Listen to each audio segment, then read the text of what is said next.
29 জুলাই। তখন আমার একটা মাহফিল ছিল খুলনা হেলাতলা মসজিদের সামনে।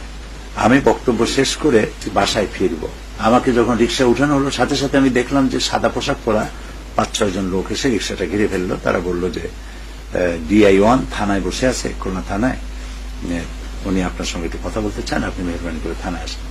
আমি বুঝতে পারলাম আমি গ্রেপ্তার হয়ে গেছি। তো আমাকে নিয়ে যাওয়া হলো থানায়, থানায় নিয়ে আমাকে বসতে দেওয়া হলো। ওসি সাহেব আসলেন, এসে আমাকে বসা দেখে বললেন যে উনি এখানে কেন। তো সেকেন্ড অফিসার সে বলছে যে আমি তো জানি না, এভাবে লিখে গেল ওরা, আর বলে গেল যে ওনাকে নাকি গ্রেপ্তার করা হয়েছে। তারপরে রাত গভীর হলো, উনি অর্ডার দিলেন ওনার সেকেন্ড অফিসারকে যে আমার এই রুমের মধ্যে আমার চেয়ার টেবিল সরাও এবং আমার বাসা থেকে একটা খাট নিয়ে আসো। খাট আনা হলো, তোষক, বিছানার চাদর, মশারি ইত্যাদি এনে ওনার চেয়ার টেবিল সরায় সেখানে আমাকে শুতে দেওয়া হলো। থানায় আমাকে 3 দিন রাখা হলো। 3 দিনের দিন অর্ডার হলো যে আমাকে ঢাকায় পাঠাতে হবে। তখন ওসি সাহেব তিনি দাওয়াত দিয়ে আমাকে তার বাসায় নিয়ে গেলেন এবং কিছু খাবারের ব্যবস্থা করলেন। বললেন যে এই খাবারগুলি আমার বেতনের টাকা, তো আপনি নির্দ্বিধায় এগুলি খান। উনি খুব নাম করা ওসি ছিলেন, আমার মনে আছে তার নাম ছিল বাদশা মিয়া। শেখ মুজিবুর রহমান সাহেব তাকে খুব আদর করতেন।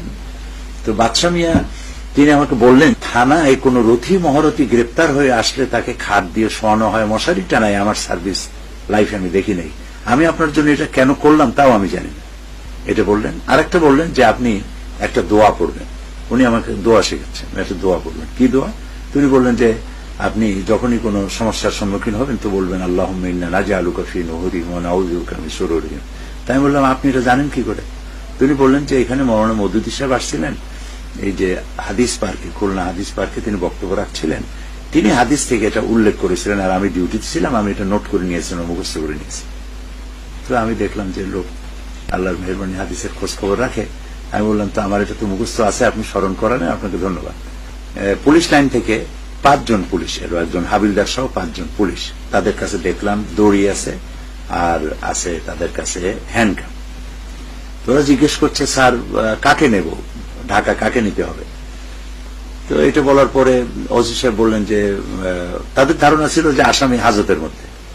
তিনি বললেন যে না, এই তো আমার সামনে বসা। তো আমার একটা কালো জামা গায়ে যাওয়া ছিল, সাদা একটা রুমাল ঘাড়ে ছিল, হাতে একটা তসবিহ ছিল, আমি বসে আছি। তো ওরা দেখে আটকে উঠেছে। তো এখন ওরা আমাকে কিভাবে নিবে? তখন দেখলাম ওরা পাশে গিয়ে পরামর্শ করতেছে, ফিসফিস করে পরামর্শ করছে, আমি শুনতে পাচ্ছি। তারা বলছে হ্যান্ডকাপ পরাবো কি পরাবো না, এই নিয়ে তাদের মধ্যে 2টা ভাগ হয়ে গেল। একজনে বলছে পড়াও, আর 4 জনে বলছে না দরকার নেই।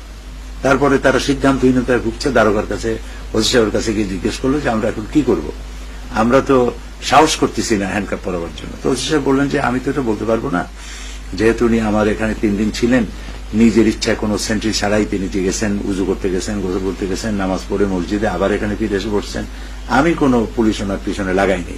এখন লম্বা পথ তোমরা নিবা, তোমরাই চিন্তা করো কি করবো। কিছুক্ষণ ভেবে হাবিলদার তিনি বললেন যে আমার দিকে তাকিয়ে বললেন যে আমার কোন ক্রমে আমার যদি চাকরি চলেও যায় তা আমার পক্ষে সম্ভব না আপনাকে হ্যান্ডকাপ পরানো, তা আমি আপনাকে এইভাবে নিয়ে যাব, তবে আপনি লক্ষ্য রাখবেন আমাদের চাকরিটা যাতে নষ্ট না হয়। তাই বললাম আপনারা নিশ্চিন্ত থাকতে পারেন। তা আমাকে নিয়ে তারা ট্রেনে উঠলো, সারাটা পথ তারা নির্বিঘ্নে ঘুমালো, আর আমি কমলাপুর স্টেশন পর্যন্ত খুলনা থেকে তাদের এই রাইফেলগুলি পাহারা দিলাম। এরপরে কমলাপুর স্টেশন থেকে নেমে ফজরের নামাজ পড়ে তারপরে তারা রাজারবাগ পুলিশ লাইনে আমাকে নিয়ে আসলো। এখানে আমাকে ঢুকাবার সময় হাবিলদার দেখি হাবিলদার কাঁদতেছে এবং 10 টাকা না 20 টাকার একটা নোট হবে আমাকে দিয়ে বলল যে এটা আমার হালাল টাকা, আপনি এটা রাখেন, কোন সময় হয়তো আপনার প্রয়োজন হতে পারে, তখন আপনি এটা কাজে লাগাবেন। তো আমি দেখলাম তার চোখে পানি দেখে আমি চিন্তা করলাম যে আমি যদি এটা প্রত্যাখ্যান করি, যদি না নেই তো বেচারা মনে কষ্ট পাবে। আমি তার কাছ থেকে টাকাটা নিলাম এবং তার জন্য আমি দোয়া করলাম। তারা আমাকে ওখানে রেখে চলে গেল। আমাকে যে রুমে রাখা হলো আমি ঢুকে দেখলাম সেখানে সমস্ত শরীর কাটা ফাটা, রক্ত, তারপরে চোখে পানি, কান্দাকাটি করতেছে 8-10টা যুবক ছেলে সেখানে বসা। সেখানে নিয়ে আমার বসে আমি জিজ্ঞেস করলাম তোমরা কারা? তারা বললো যে আমরা সিরাজ শিকদারের দল করি। তো তোমাদের মারছে কোথায়? তো বললো যে আমাদের 3 তেলা ডেকে নিয়েছিল, ওখানে আমাদের মারপিট করেছে, নানান রকমের জিজ্ঞাসা ইত্যাদি করেছে। এর মধ্যে এক পুলিশ এসে আমাকে বলল যে দেলাওয়ার হোসেন সাইদিকে, আমি বললাম আমি, বললো যে চলেন 3 তলায়। এখন এইদিকে এদের 3 তলা দিয়ে মারিয়ে পাঠাইছে, আর আমাকে সেই 3 তলায় ডাকতেছে। তখন আমি ভাবলাম যে এই হাসর বোধহয় আমারও হবে। আমার এ ধারণা হলো যে এতদিন আমি সাহাবায়ে কেরামদের, ইসলামের সাহাবায়ে কেরাম এবং ইসলামী আন্দোলনের যারা নেতৃত্ব দিয়েছেন উপমহাদেশে অথবা পৃথিবীতে, তারা যে দিনের কথাগুলি বলে টর্চার্ড হয়েছেন, সম্ভবত এটা আমার কিসমতে আছে। এটি আমি মনে করে মানসিকভাবে প্রস্তুতি নিয়ে আমি চলে গেলাম। 3 তলায় আমাকে নেওয়া হলো। আল্লাহর মেহেরবানি, সেখানে গিয়ে আমার ধারণার ব্যতিক্রম জিনিস দেখতে পেলাম। 2 জন অফিসার ছিলেন ওখানে বসা। তারা আমাকে প্রশ্ন করলেন এবং সেই প্রশ্নগুলি ছিল, আমি দেখলাম এত বড় ফাইল আমার সামনে আনা হয়েছে। ফাইলগুলি 1972 থেকে শুরু করে 75 পর্যন্ত আমি কোথায় কি বলেছি তাই। তারা বলল যে আপনি অমুক জায়গায় মোনাজাতে বলেছিলেন যে আল্লাহ তাআলা কাফেরদের হাত থেকে আমাদেরকে রক্ষা করো, এটা কেন বলেছেন? তাই বললাম যে এটা আমি তো কাউকে লক্ষ্য করে বলিনি, এটা আল্লাহ শিখানো। তো আল্লাহ বলেছেন ফানসুরনা আলাল কওমিল কাফিরিন, আল্লাহ তাআলা কাফেরদের মোকাবেলা আমাদেরকে তুমি সাহায্য করো, তুমি আমাদের মুনিব, তুমি আমাদের মাওলা। আমি সেটা বলেছি। কেউ এটা নিজের গায়ে টেনে নেবে আমি তো সেজন্য বলিনি। তো এইভাবে অনেক আমাকে ইন্টারোগেট করা হলো। তারপরে আমাকে বিকেলবেলা পাঠায় দেওয়া হলো। সন্ধ্যার একটু আগে জোড়ায় জোড়ায় হ্যান্ডকাপ পরানো হলো, একজনের ডান হাত আর একজনের বাঁ হাত, এভাবে করে দেওয়া হলো। ওই সেদিন আমাকে হ্যান্ডকাপ পরানো হলো। তা আমি চিন্তা করলাম যে এটাও একটা সুন্নত হয়ে গেল।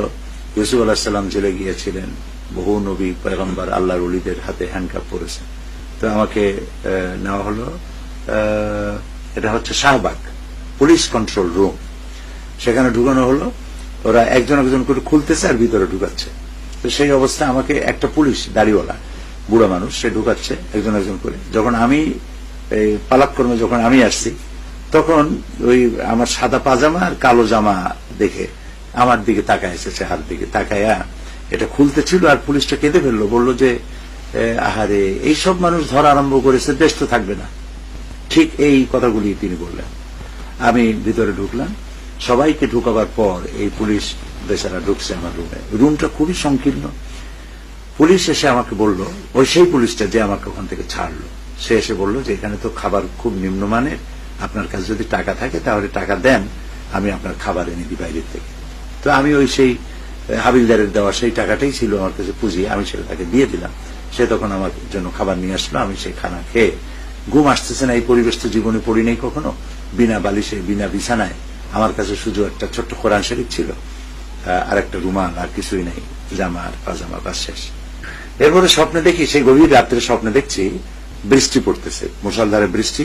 সেই বৃষ্টিতে ছাদ চোঁয়া পানি পড়তেছে। আমি যে রুমে ছিলাম সেই রুমে পানি পড়ে একেবারে আমার খাটের কাছাকাছি এসে গেছে। তখন আমার ঘুম ভেঙে গেল এবং আমি চিন্তা করতে লাগলাম যেটা কি দেখলাম।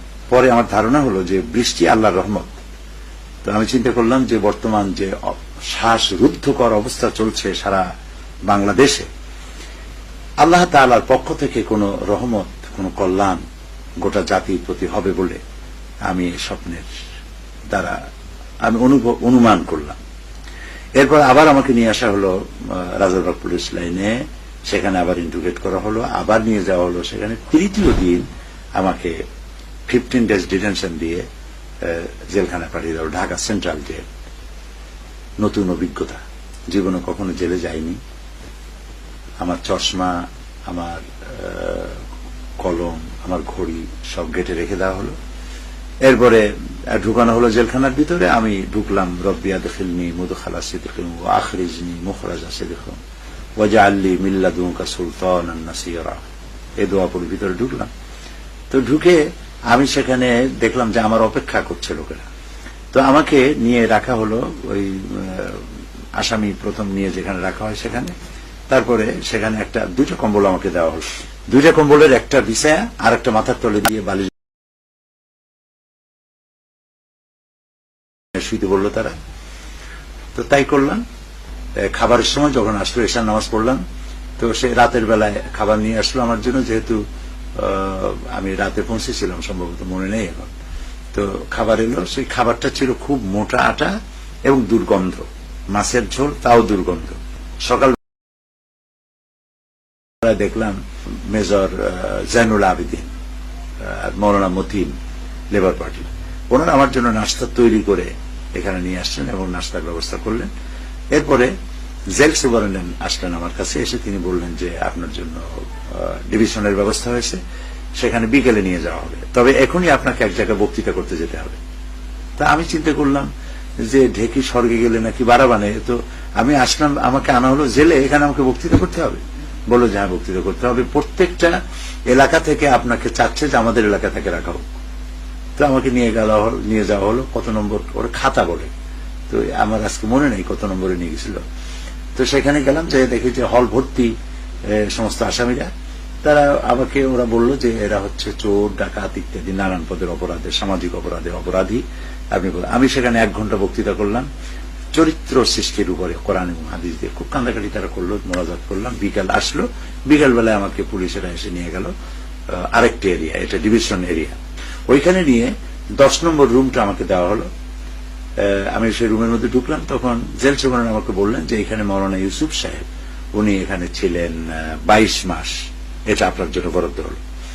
তা আমি বললাম উনি তো আমার উস্তাদ, জামাত ইসলামী বাংলাদেশ জামাত ইসলামীর, উনি হচ্ছেন নায়েবে আমির এবং আমার উস্তাদ। আমি ওনার কাছে জালালাইন শরীফ পড়েছি, তাফসীর পড়েছি। তো ভালোই হলো, আমি উস্তাদের রুমে আসলাম, দেখি ওখানে একজন কোরআন শরীফ ঝুলছে। কোরআন শরীফ খুললাম, খুলে দেখি যে এটা উনি রেখে গেছেন, হয়তো ভুলে রেখে গেছেন। ওনার অনেক নোট দেখলাম, কোরআনের পাতায় পাতায় বিভিন্ন নোট লাগানো, ওইটা আমি আমার জন্য নিয়ামত মনে করলাম। এরপর আমাকে একটা ফালতু দেওয়া হলো, ডিভিশন যাদের হয় তাদেরকে একজন খাদেম দেওয়া হয়, খাদেমকে জেলের পরিভাষায় ফালতু বলা হয়। বিছানাপত্র সব দিল, বললো যে মশারি দিতে পারলাম না, বিছানার চাদর তোষক ইত্যাদি সব দেওয়া হলো, মশারি দিতে পারলাম না, আগামীকাল ব্যবস্থা হবে, এটা বলে তারা চলে গেল। সন্ধ্যার দিকে দেখি, সন্ধ্যার একটু পরে দেখলাম এক পুলিশ ছুটে আসছে একটা মশারি নিয়ে, বললো যে অলি আহাদ, তিনি আপনি মশারি পান নাই জেনে তার নিজের মশারিটা খুলে আপনার জন্য পাঠিয়ে দিয়েছে। আমি দোয়া করি আল্লাহ তাআলা তার ইমানের মওত দিন, তার আর যতদিন বাঁচেন সুস্থভাবে বাঁচুন। আমি দেখলাম যে নামাজ পড়ে না কেউ, 2 জন কি 3 জন নামাজ পড়ে, বাকিরা বেনামাজি। তো আমি তখন তাদেরকে চিন্তা করলাম যে প্রথমেই নামাজের দাওয়াত দিয়ে কেমন হবে, এদের সাথে আমি পার্সোনাল কন্ডাক্ট, পার্সোনাল ফ্রেন্ডশিপ করলাম খাবার দিয়ে। জেলখানায় খাবার খুব লোভনীয়, আমার কাছে চতুর্দিক থেকে হাদিয়া চলে আসতে লাগলো, নারায়ণগঞ্জ থেকে, ঢাকার বিভিন্ন এলাকা থেকে হরলিক্স আসতে লাগলো, হরলিক, চিরা, জেলখানায় শুকনা যেসব খাবার ইত্যাদি দেওয়া জায়েজ আছে সেগুলি আসতে লাগলো। আর আমি এই খাবারগুলি তাদেরকে দিতে লাগলাম, এতে তারা দারুণ খুশি এবং আমার কাছে আসতে লাগলো। আমি তাদেরকে দিনের বেলায় বিভিন্ন রুমে রুমে গিয়ে গিয়ে কোরআন শরীফের তাফসীর শোনাতাম এবং এরপরে নামাজের দাওয়াত দিলাম। তো আল্লাহর মেহেরবানি নামাজি বাড়তে লাগলো। যখন আমি জেলে ঢুকেছি 15 দিন হয়ে গেছে, তখন একজন পুলিশ এসে আমাকে খবর দিল যে সব উলট পালট হয়ে গেছে। কি উলট পালট হলো? বলল যে শেখ মুজিবুর রহমান সাহেব তিনি নিহত হয়েছেন এবং তার পরিবর্গ সব নিহত হয়েছেন। তা আমি তখন চিন্তা করলাম যে এটা কারা করলো। পাশেই ছিল উর্দু রোড, আমার রুমটা যেখানে ছিল পাশে উর্দু রোডে ওখানে অনেকগুলি বড় বড় বিল্ডিং আছে, 3 তলা 4 তলা 5 তলা এরকম। তো এক বাড়িওয়ালা, আমি যেন রেডিওর খবর সকালবেলা শুনতে পারি সেজন্য সে রেডিওটা বারান্দায় রেখে ভিতরে থাকতো, আমি সকালবেলায় রেডিওর খবরটা শুনতাম। তো রেডিও বাজতেছিল, খবর হলো, খবরের পরে গান শুরু হলো। গানগুলি ছিল হামদ এবং নাত, নজরুল ইসলামের গান ছিল। তা আমি তখন চিন্তা করলাম যে এই যারা করেছে এই অভ্যুত্থান যে হলো, যে হলো, এটা নিঃসন্দেহে অন্তত রাশিয়ার পক্ষ থেকে নয়, রাইটিস্ট গ্রুপ থেকেই হয়েছে বলে আমার কাছে মনে হলো। তো এরপরে আমাকে জেল থেকে রেহা করা হলো, আমার 15 দিন শেষ হলো, আমাকে বের করে দিবে। জেলের গেটে চলে গেলাম এদের কাছ থেকে বিদায় নিয়ে। গেট থেকে বলা হলো যে গভর্নমেন্ট এখনো সিদ্ধান্ত নিতে পারে নাই আপনার ব্যাপারে কি হবে, যেহেতু 15 দিনের মেয়াদ ছিল, সেই মেয়াদে বের করা হয়েছিল, এখন আবার আপনাকে ওই গ্রেপ্তারি পরোয়ানা আছে, আপনার ভিতরে থাকুন, কয়েকদিনের মধ্যে আপনি বেরিয়ে যেতে পারবেন। আবার বিসমিল্লাহ করে ঢুকলাম এবং জেলখানায় আমি যে দাওয়াতি কাজ করতেছিলাম সেই দাওয়াতি কাজ করতে থাকলাম। তারপরে আমার মনে হয় গ্রেপ্তার হওয়া থেকে নিয়ে বেরোনোর দিন পর্যন্ত আমার এক সেল্লা হয়ে গেল। DIG prison, IG prison, DIG prison এবং জেল সুপারিনটেন্ডেন্ট সহ জেলের অফিসার বৃন্দ তারা সবাই আসলেন এবং আমাকে দোয়া করতে বললেন। আমি দোয়া করলাম এবং তারা বললেন যে আপনি আমাদের এখানে ছিলেন, আমরা তো এখানে তো যদি হলে মাফ করে দিবেন, আর আমরা তো আপনাকে এখানে সম্মান দেবার মতো কিছুই নেই, তো আমাদের হাতে একটি ব্যবস্থা আছে যে সম্মানিত ব্যক্তিদের জন্য আমরা জেলের বড় ফটকটাকে খুলে দিই, আর এমনি যাতায়াত করতে হয় নিচের ওই ছোট্ট ফটক দিয়ে। তা আপনার অনারে আপনাকে সম্মান জানায় আমরা জেলের বড় ফটকটা খুলে দিচ্ছি, আপনি আমাদের